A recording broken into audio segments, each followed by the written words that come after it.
Thanks for listening. This tale's about my Uncle Marvin. I'll do my best to get it right, though it's been years since I last heard it, back when he was still with us. My memory might be a bit fuzzy, so forgive me if anything sounds off. Uncle Marvin was a simple man, maybe the simplest you'd ever meet. On my dad's side, they grew up in a rural town, far from any big city. That meant their childhood was all about raising farm animals and living off the land however they could. They had electricity and running water, sure, but they used both, sparingly to keep the bills low, bills they couldn't really afford back then. Marvin was one of 7 kids, and he and my dad were close growing up, like 2 peas in a pod. But when Dad turned 18 and graduated high school, he left for a college, a few states away. Over the years, he and Marvin drifted apart. When Marvin's turn came to graduate, he chose a different path. He stuck to the countryside, preferring to fend for himself.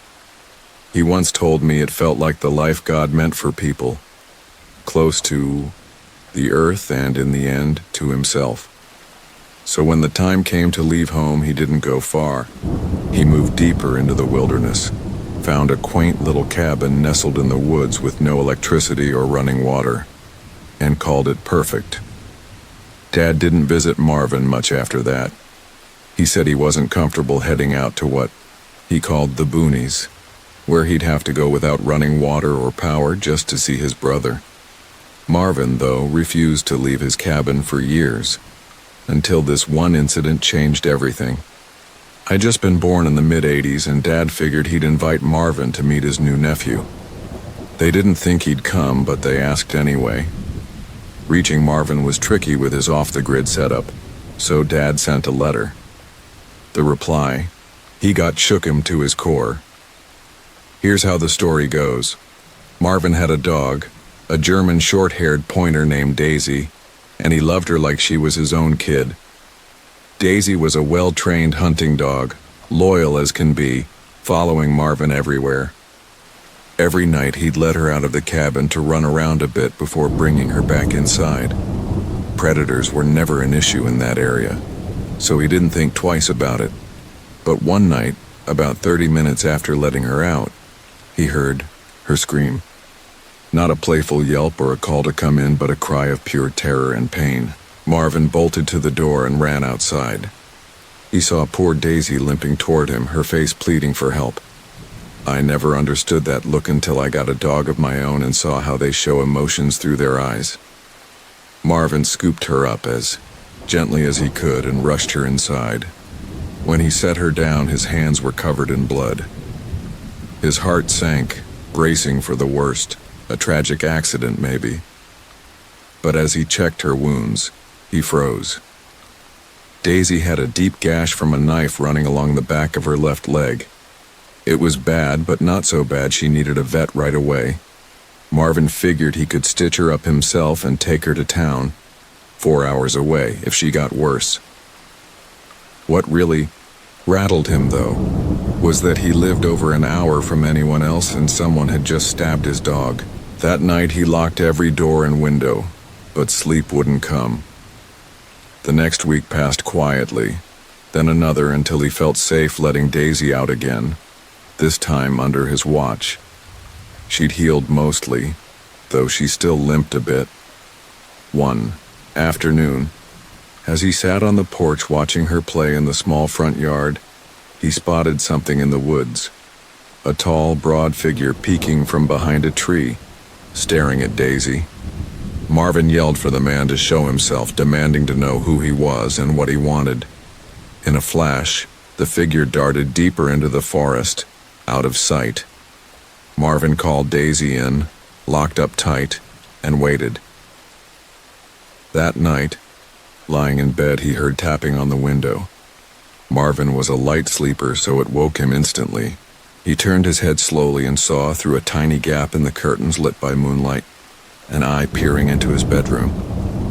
It wasn't looking at him, thankfully, or he might have panicked more, but at Daisy. For hours, Marvin watched that eye, fixated on his dog. As dawn broke, the figure slipped away from the window and Marvin heard footsteps leave the porch. hoping they were gone for good. The next night he made sure the curtains were shut tight. No one could see in or out, but it only got worse. He jolted awake to loud banging on the front door like someone was trying to break in. He grabbed his handgun, aimed it at the door, and shouted as firmly as he could, "Sir, I suggest you leave my property right now. I've got a gun pointed at this door and I'll shoot if you step inside."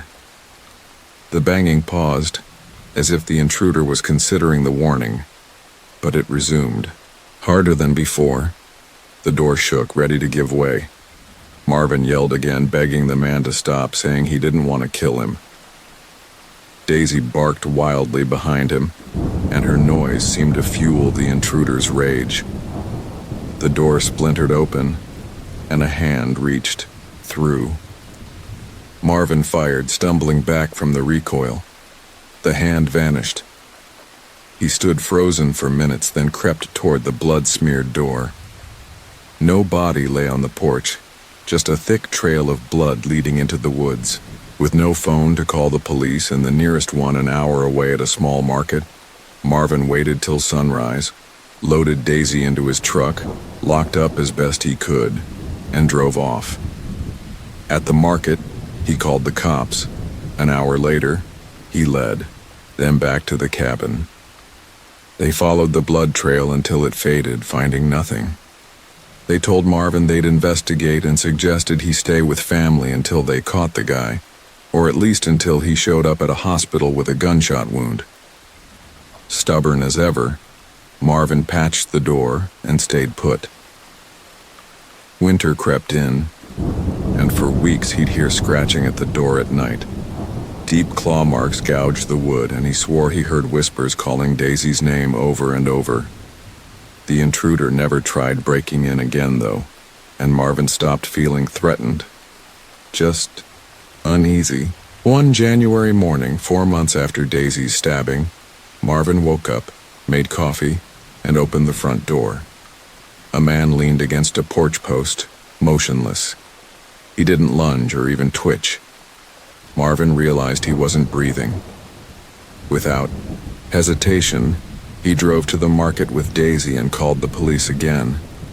They swarmed the scene, quickly ruling Marvin out as a suspect. The man had frozen to death, missing fingers from the gunshot wound. Marvin wrote back to Dad, detailing everything, and ended by saying he'd move to our neighborhood next month. He'd bought a house, eager to spend more time with family and leave the woods behind for a while. Growing up, I heard that story twice a year until Marvin passed in the late 90s from lung cancer. He never married or had kids, but he didn't mind. His siblings' kids, like me, visited often. Daisy died when I was 7, and a part of Marvin went with her. I can only hope they're together again, best friends in life and death. So this is about a guy I know named Mike. He's been working at a call center in Illinois for a couple of years now. It's one of those 24/7 operations, handling customer service for some big telecom company. Most of the time it's boring stuff. People yelling about their bills, asking why their internet's down. You know the drill. Mike usually works the graveyard shift, 10 p.m. to 6 a.m., because it pays a little extra, and he's a night owl anyway. But about a year ago, he got this call that completely wrecked him. It was a slow night, sometime around 11:15 p.m. The office was quiet, just the hum of computers and a couple of other reps chatting across the room.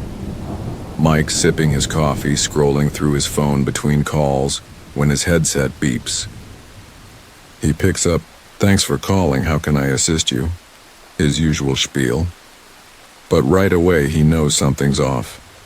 There's this shaky breathing on the other end, and then a kid's voice comes through, small and panicked.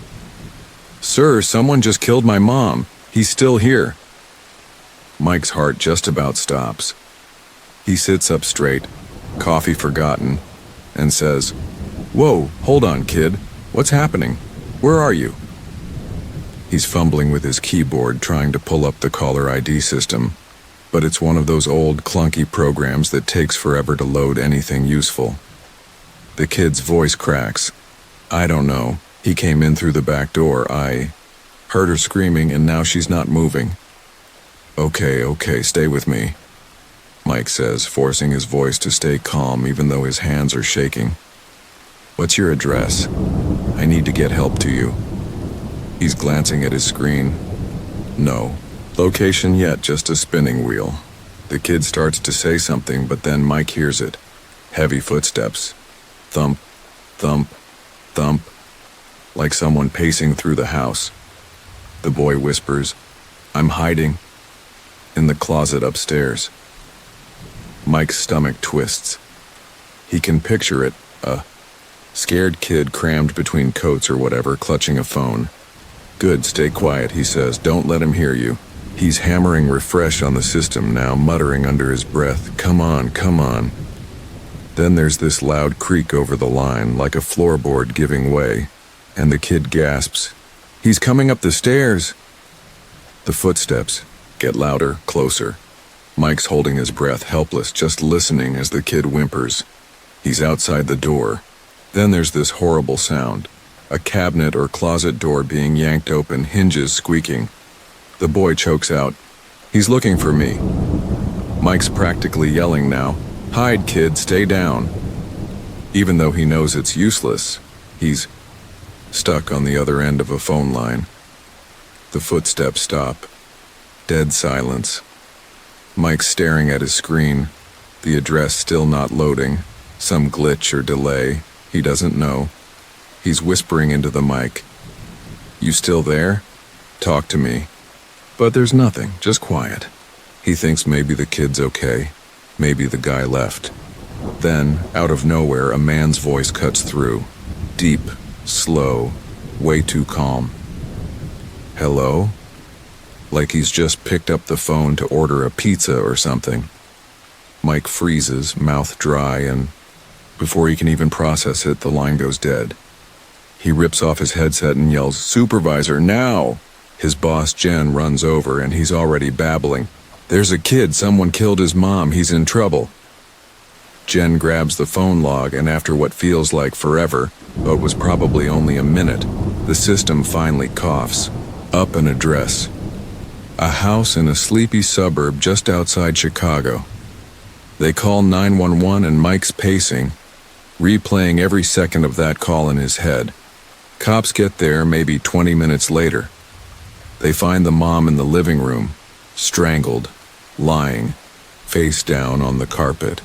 The cord still tangled around her neck. The place is trashed. Furniture tipped over, broken glass everywhere like there'd been a struggle. But the kid, gone. No sign of him anywhere.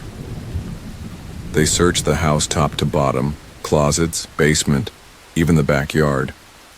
Nothing. No blood. No footprints. Just an empty closet upstairs with the door hanging open. The police figure the guy took him. Maybe he heard the kid on the phone, snatched him, and bolted. They pulled security footage from a neighbor's camera later, a blurry shot of a guy in a hoodie walking out the front door. Something small slung over his shoulder. Could have been the boy, but it was too grainy to tell.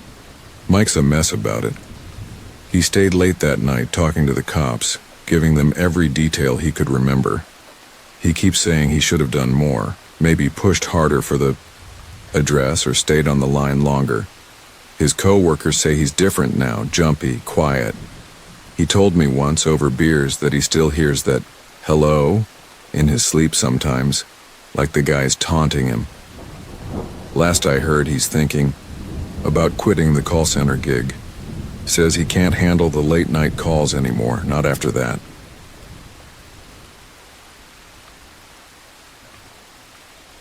I didn't know much about wilderness living when I bought a house with my best friend Nadia. It was too good a deal to pass up.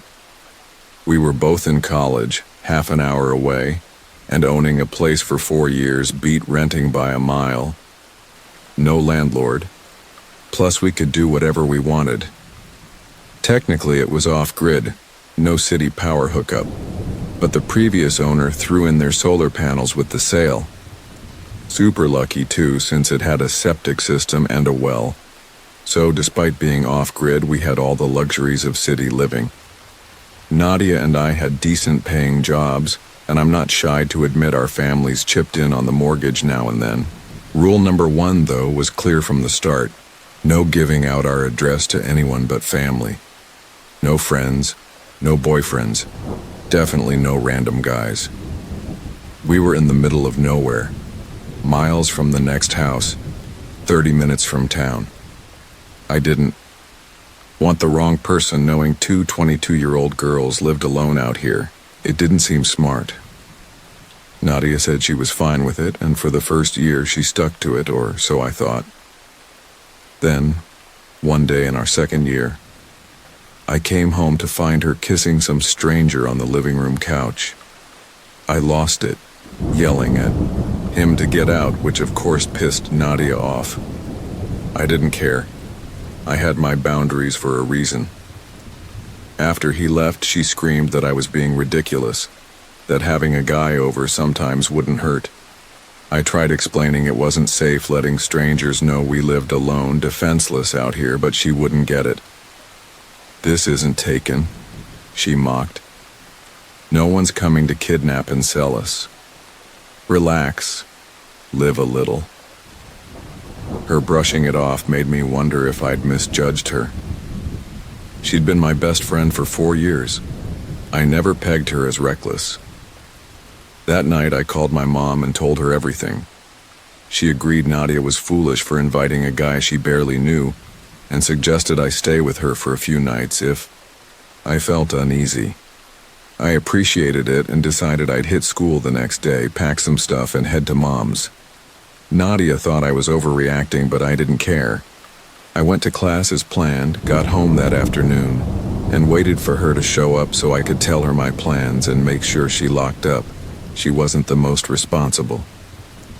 By 8 p.m., I gave up waiting, grabbed my bag, and headed for the front door.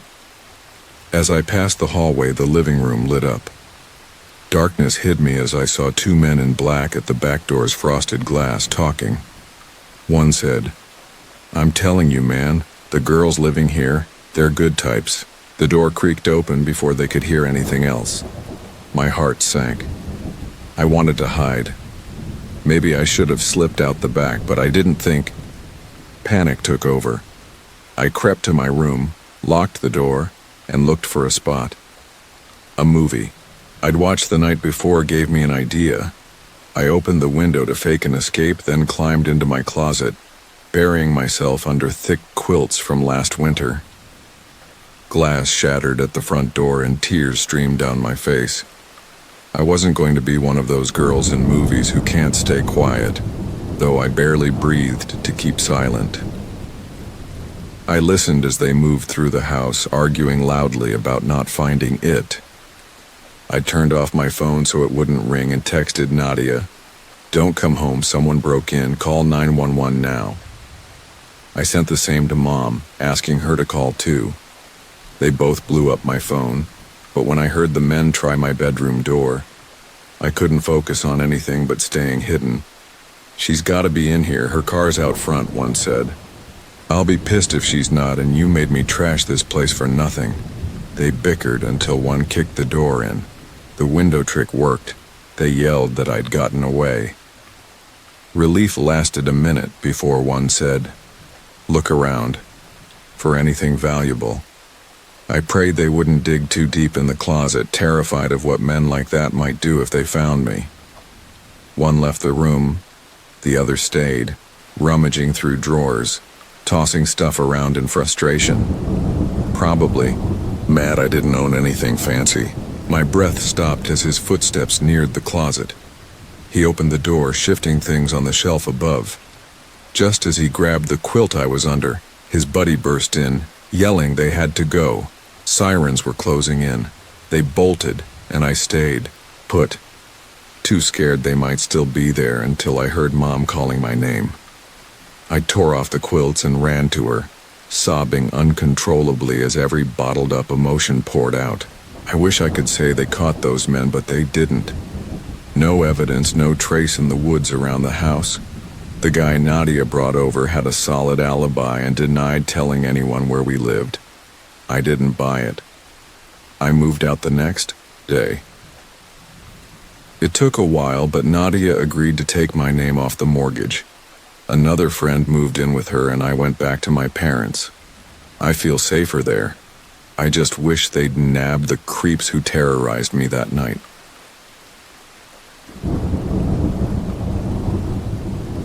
I'm a 38-year-old woman, living with my husband Theo and our 4-year-old son Milo. About a year after Milo was born, we decided we wanted to live apart from the world. Things were getting weird out there, and cutting ties felt right. We bought a little house in the Pacific Northwest woods, and aside from the story I'm about to tell, we've loved every second of it. We've got a family dairy cow that pumps out 6 or 7 gallons of milk a day, way more than the 3 of us can drink. Where we live, folks are into raw, unprocessed milk. It's a hot topic I won't dive into, but with all that extra milk, Theo suggested we post a Craigslist ad to trade it for stuff we need, like fresh fruit, veggies, or farm gear. We figured it'd be harmless and a fun way to meet like-minded people. We posted the ad and got no bites for a while. I was starting to feel bummed about it when I got an email from a woman named Vera. She said she'd love to trade for some milk, and I won't lie, I was a little excited. We emailed back and forth for days. She told me she grew organic berries she'd swap and it seemed perfect, until she stopped replying out of nowhere. I emailed her 4 days later to check if she'd gotten my last message, but still nothing. It felt like she was ghosting me. Theo said people get busy and not to take it personally, so I let it go and kept waiting for someone else to bite. Over a week later, Vera finally replied, furious that I'd emailed her in the middle of the night, blaming me for her not seeing it. She called it irresponsible and no way to run a business. I was floored. I checked my sent emails. None went out late. They were all afternoon sends. And her business jab confused me. I wasn't running anything, just trading on Craigslist. I didn't respond. She clearly had issues and wouldn't own up to them. I thought ignoring her would end it. I was wrong. She emailed me multiple times a day for 2 days, nagging me to reply. Then 2 days later she wrote again, and this time it scared me. She said she was tired of me ignoring her, offended that I'd disrespect a sweet old lady like her, and if I didn't give her the milk, she'd take it herself. I didn't get what she meant by that. How would she even find us? I showed Theo and we laughed it off. I didn't reply, why would I? She was unhinged. That night we heard rustling outside, but we're used to that. Lots of critters roam around here. Milo came into our room early the next morning, swearing he heard footsteps by his window. We brushed it off as a deer, but he insisted it sounded human or like a monster. He was scared, so we let him sleep with us until morning. Theo checked outside at dawn and found small shoe prints, pacing deep in the mud by Milo's window. It was odd. Our nearest neighbors are miles away on our 30-acre plot. He searched the woods but found nothing. When I went to milk the cow, I freaked. She was covered in black spray paint across her back. Theo was as shocked as I was. I still milked her, feeling awful. She's sensitive, and I could tell she was scared too. Her udders felt small, like they'd already been milked. Barely anything came out. Someone had milked her overnight and painted her. I thought of Vera's crazy email. It had to be her. Who else would do this? As we scrubbed the paint off her, "Back!" Milo screamed from inside. We dropped everything and ran in. A milk jug sat on the counter, muddy footprints leading to Milo's room. We rushed to his door and saw a woman on his bed holding him tight in her lap, smiling at us with a blank, eerie stare as he squirmed. I started to yell for her to let him go, but Theo acted fast. He's no nonsense, walked right up and punched her square in the face. She let Milo go, clutching her nose, and Theo yanked him away. He grabbed my arm, pulled us out, and locked us in the truck before heading back inside. Next thing I knew, he was dragging her out and pinning her on the porch. She tried standing, but he shoved her back down. She was no match for him. I'd called the cops from the truck and they showed up 30 minutes later. While we waited, she only said one thing. "You shouldn't have ignored me." They took her away, and we've loved our woods life ever since, just not that part.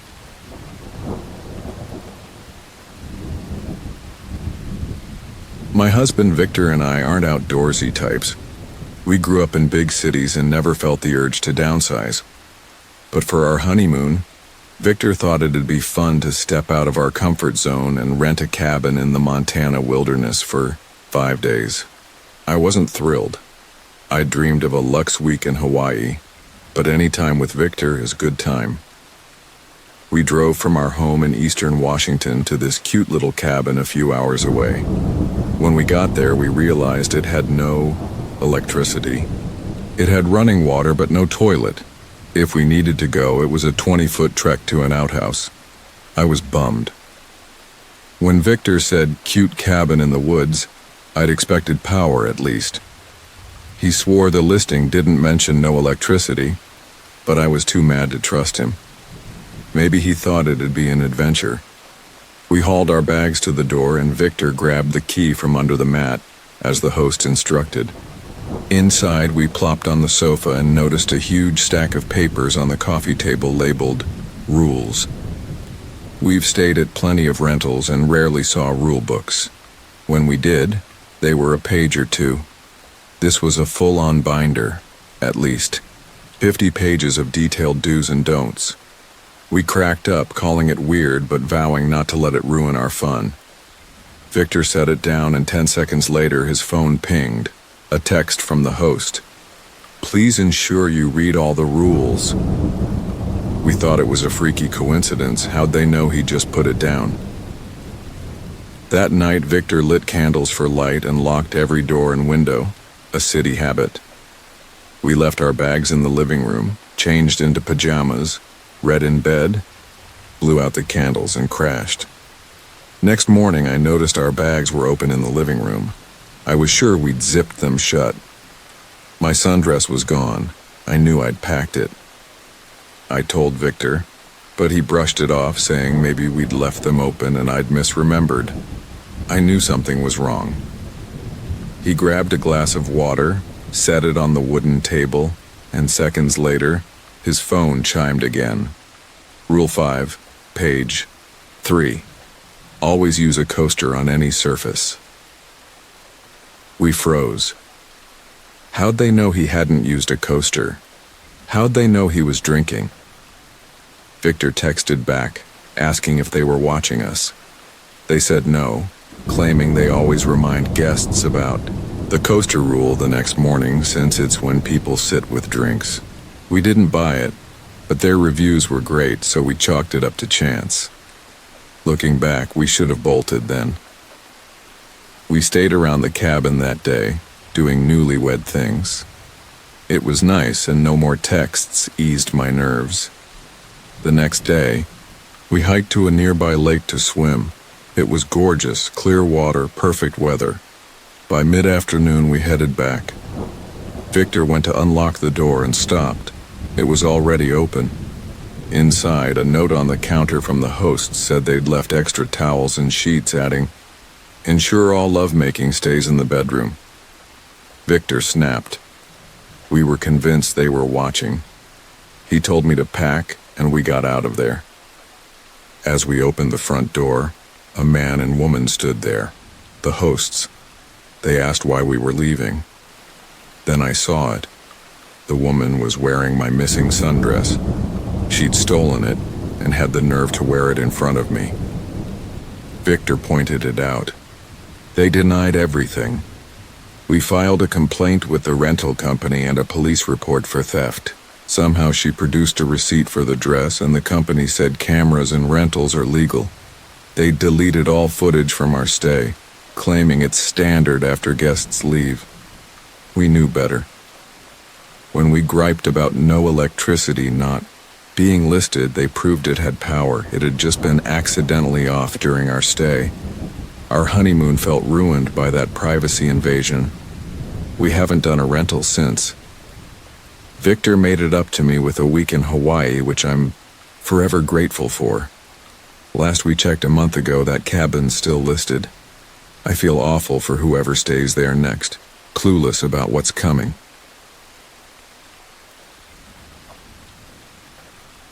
I'm in my late 20s now, but this story happened when I was 12 and my brother Theo was 14. We lived with our parents in a small rural house, no electricity, and running water only in warmer months from a gravity-fed spring. Most folks might hate that, but growing up with nothing else, we didn't mind. I didn't know much beyond our land. Dad hunted for most of our meat. Mom grew a huge garden from spring to early fall, and we raised pigs, chickens, goats, and a dairy cow named Bessie. Mom canned extra food for winter, cooking on a wood stove year-round. She homeschooled us, teaching us everything we knew. One stormy fall, Mom sent me to milk the goats early. I grumbled. I just wanted to sleep. But she insisted, having stayed up all night securing the livestock pens. Dad was off on a week-long hunting trip. I trudged out, passing the pig pen on my way to the goats. That's when I noticed one pig, Porky, was missing. I climbed the fence, checked their little shelter, and saw the other two snuggling, but no Porky. Panicking, Porky was my favorite. I ran back and asked Mom if she'd seen him that morning. She said he'd been with the others when she let them out hours ago. I told her he was gone, but she wasn't worried. Porky wandered off sometimes, always coming back. He was smart and knew home. Still, I was anxious. After milking the goats, an hour of worrying about Porky, I took the milk to Mom, kissed her cheek, and headed out in my rain boots and coat to search. Theo even joined for an hour, though he didn't like pigs and gave up when it got dark. Mom called me in, promising Porky'd be fine and back by morning. I didn't sleep much, and at first light I was out the door. I didn't get far before I screamed. Porky's mangled body lay on the front lawn, torn apart by something. I collapsed in tears as Mom and Theo ran out. I sobbed all day, thinking Porky didn't deserve that. Mom was more worried that a predator, hit so close to home it had come back now, knowing food was here. For a week we kept the animals locked up tight. It worked until one morning we found the goat pen ripped open, all 4 goats dead. Mom didn't tell me, but Theo's face said it was bad. Dad got home days later and reinforced the pens. It didn't stop. A whole chicken flock got slaughtered next, a bloody mess. This wasn't just pets, it was our food supply. We had to act. That night, Dad and Theo staked out in a hunting blind by the goat pen, hoping to catch the culprit. They didn't expect a massive mountain lion creeping toward our land. Theo said Dad clapped a hand over his mouth to keep quiet when he saw it. Mountain lions climb trees, something Dad hadn't counted on. Theo gasped in panic, and the cat locked eyes on them. Dad gripped his rifle, not thrilled to kill it, but knowing he had to. Theo cried, scared out of his mind. He'd never faced this before.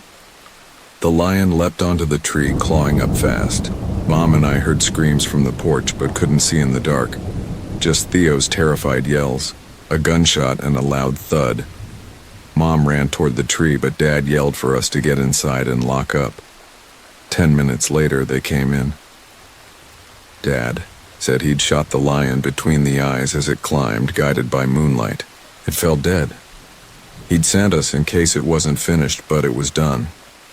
Next day, he reported it to the local wildlife folks, who hauled it off. We've had no big predators since, just the odd hawk snagging a chicken. I left the farm at 20, not far, and visit with my husband and daughter. Dad loves retelling how he saved Theo's life once a year. Mom and Dad raised me and my brother Theo in the same house our whole childhood, out in what some call the sticks. I hated it. We went to school in the city, and hearing about friends' lives I couldn't relate to just made me mad about mine, shoveling cow dung and butchering animals. Theo never minded though, and he was Dad's favorite, especially after what happened. I was 15, Theo almost 17, when Dad dragged us hunting for bear. I didn't want to go until Mom forced me, hoping it'd bond me and Dad. It only made me resent it more. A 5-day trek in the woods with no tech but a satellite phone for emergencies. Dad thought it'd be fun to build fires and catch food out there. I begged Mom not to make me go that morning, but it was no use. Hours later, I trailed Dad and Theo. It wasn't too cold, thankfully. No huddling for warmth like our last humiliating trip. Dad found bear scat fast. He was good at this, guiding hunts all season. We tracked it all day, setting camp at dusk, in a clearing.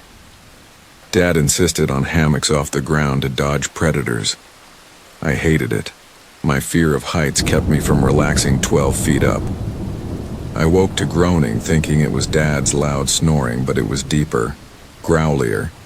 Curiosity beat fear. I slid my hammock fabric aside and peeked down. Firelight showed a bear bigger than any I'd seen standing below Theo's hammock. My eyes widened. I didn't know what to do. I had to wake Dad. He'd know. I'd stashed a granola bar in my hammock. If I threw it hard, it might hit him, wake him, and distract the bear. One shot. I took a deep breath and chucked it from my awkward spot. It smacked Dad like a firecracker in the quiet. He woke, annoyed, and loud, but I shushed him, pointing at the bear sniffing the fallen bar. His eyes bulged as he realized the danger, then pointed to his rifle on the ground below. He tossed something at Theo, who woke fast and caught on. We waited, watching the bear growl and sniff at us for hours. Dad whispered he was puzzled why it didn't climb. Thankful it hadn't. Despite myths, bears can't. Then Theo squirmed, pointing to his hammock rope fraying. Dad told us we had to distract the bear so he could grab the gun. Theo and I doubted it'd work. It had been fixated on us, but we had no choice. The plan: Theo'd climb onto a branch, yank his hammock free, and toss it on the bear. Dumb, but we couldn't stay up there forever. Theo edged out, the branch bending under him. He tugged the hammock loose, untied the other side, and hurled it at the bear. Dad jumped down, landing hard but okay. The bear shook off the fabric, saw Dad, and charged. Dad grabbed the rifle and fired, dropping it. Nightmare over. He called buddies via satellite to haul the bear out, and he and Mom butchered it at home. Mom was mad Dad hadn't kept the gun close, but proud of us for helping nab such a big one. The largest he'd seen. I didn't feel brave, just glad to be alive. Mom stopped forcing me to hunt. Dad got closer to Theo, calling him a hero for the hammock toss while I just sat there. It stung, but I'm fine staying home during hunting season.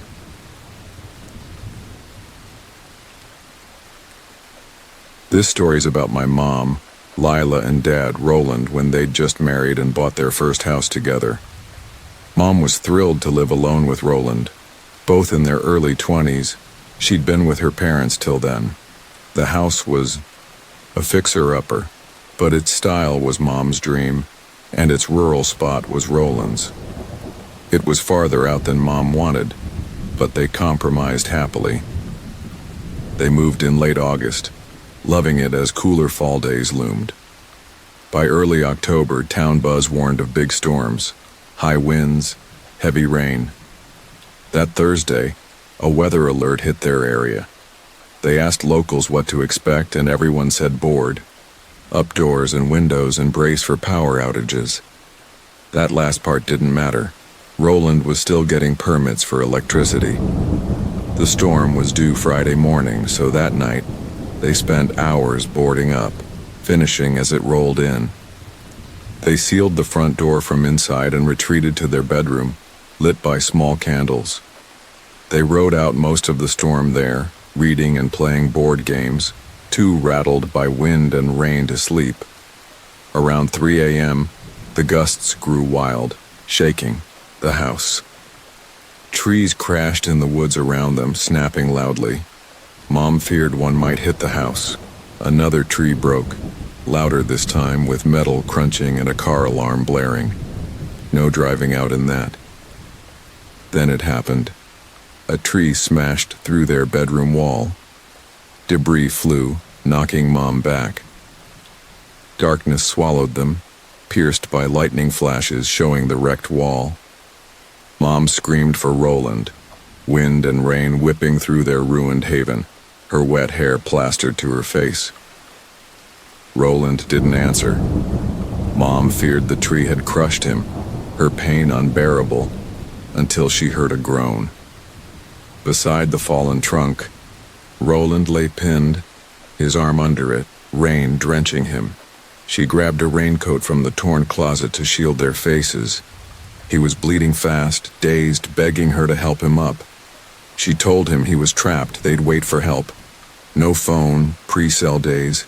She felt helpless, sure she'd lose him. Then Roland, regaining clarity, told her to get to the neighbors for help. She refused. She couldn't leave him to die alone. He suggested what she'd dreaded. They'd have to cut his arm off. Time crawled as he convinced her it'd be okay. He guided her to his axe by the bed, kept for intruders, and told her to tie something tight above his arm to slow the blood. Mom said that moment was the scariest of her life, worse than childbirth. She lifted the axe. He begged her not to hesitate. It had only hurt him more. Counting to 3 as the storm seemed to hush, she swung. He screamed. She cried. It didn't cut through. She feared she'd killed him, but he urged her on, calm as he could be. One more swing freed him.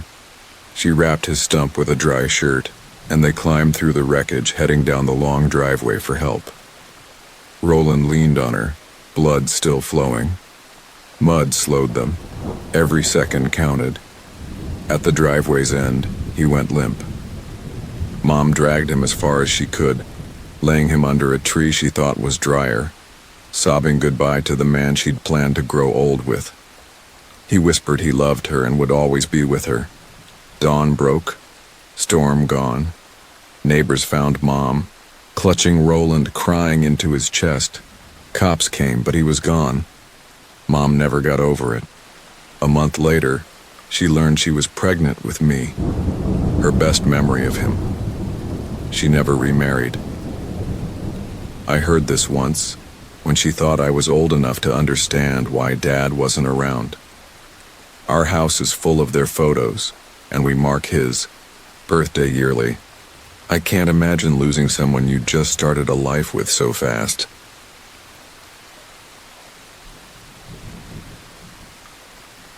My husband Jasper does everything for our family. Without him, me and the kids couldn't survive out here.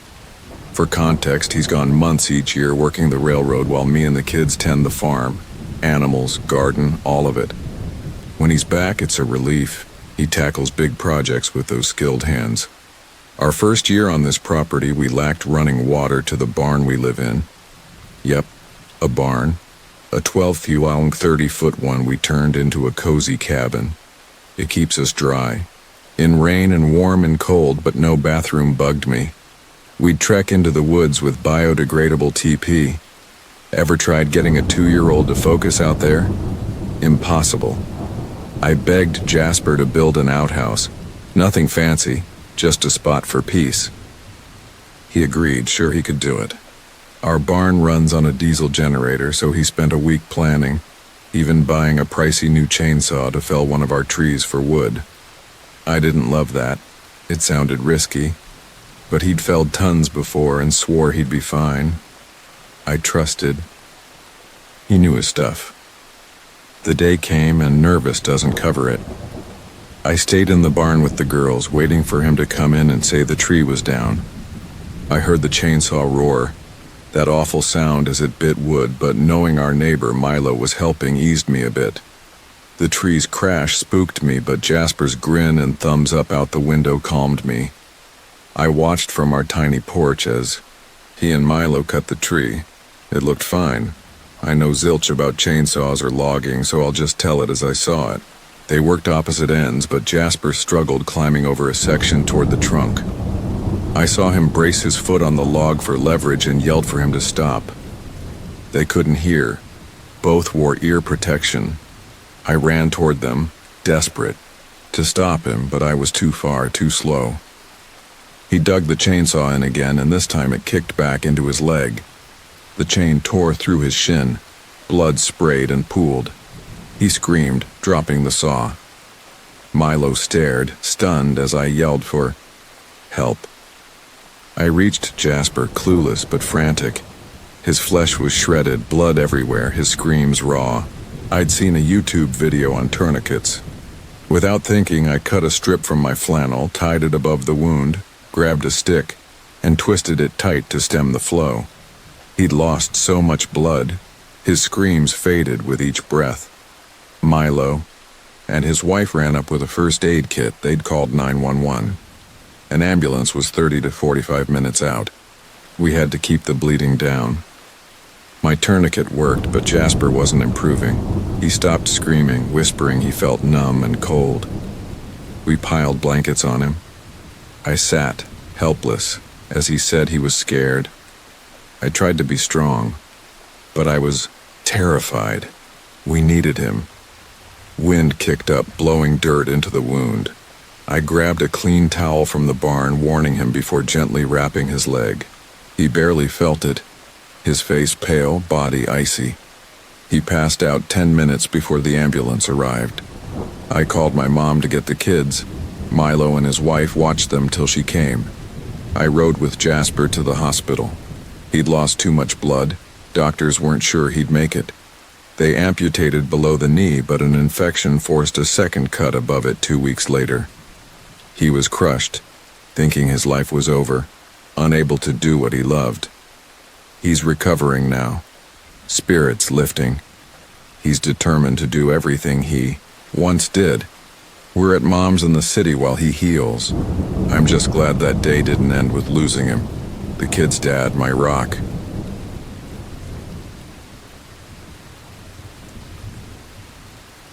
Last weekend, my buddy Mark was on a road trip through Ohio. He'd been driving all day, totally beat, so he pulled into this run-down motel off the highway. Just one of those cheap places with flickering neon signs and peeling paint. He figured it'd do for a night. The guy at the front desk barely looked up, just slid him a key for room 12 and mumbled something about checkout being at 11. Mark grabbed it, hauled his suitcase inside, and locked the door behind him. The room was about what you'd expect. Stained carpet, a lumpy bed, and this faint musty smell he chalked up to old furniture.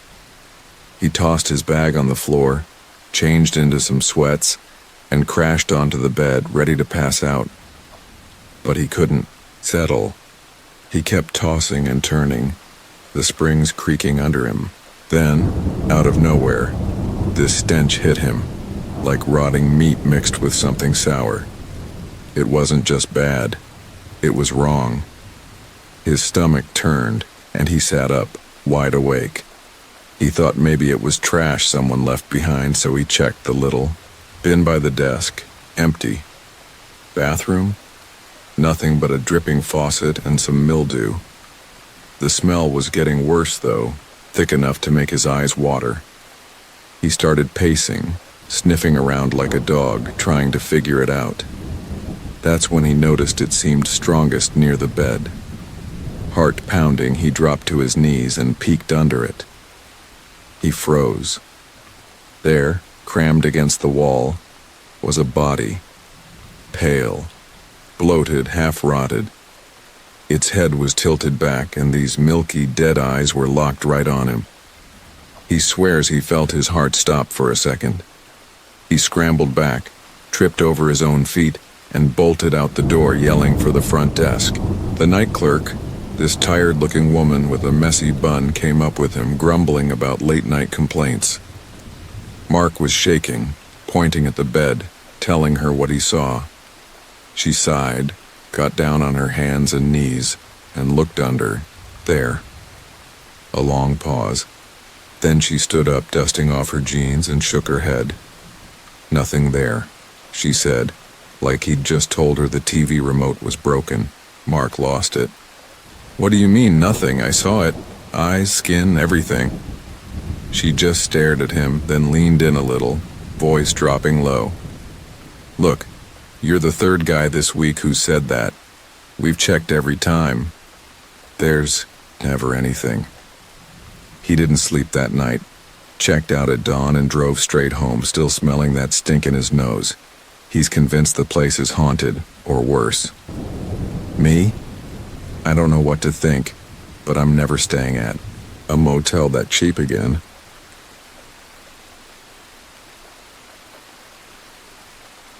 I'd been gone for 2 weeks on a work trip, a training seminar in Denver that my boss swore was mandatory, but felt more like a punishment. By the time I got back to my little apartment in Portland, I was beyond exhausted.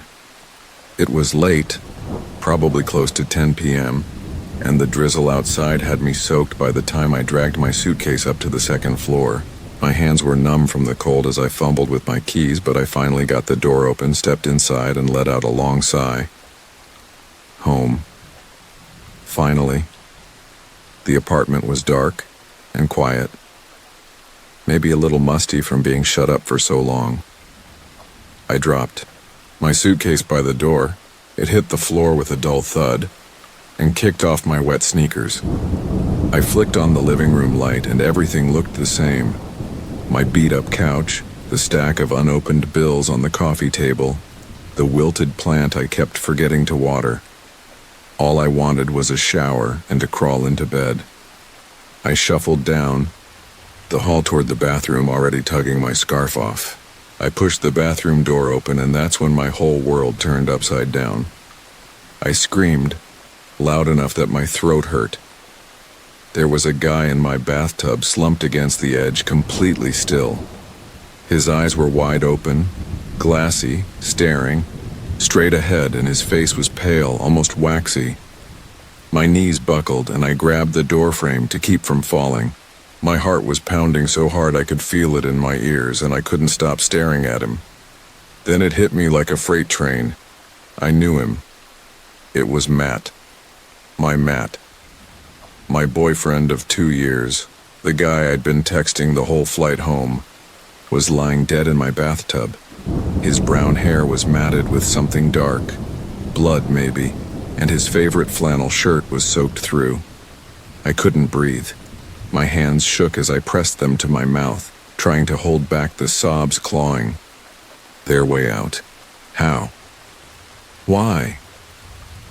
He was supposed to be at his place waiting for me to get settled so we could hang out tomorrow. I'd texted him from the airport, and he'd said he was grabbing a beer with a friend. That was, 3 hours ago? I stumbled back into the hall, my mind racing. I needed to call the cops. My phone was still in my coat pocket. I'd left it hanging by the door. I turned to grab it, my legs shaky like they might give out any second. That's when I heard it, the front door creaking open. I froze.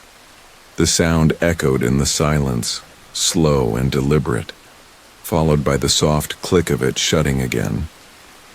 Someone was in my apartment. My stomach dropped. Matt was dead. So who the hell was this?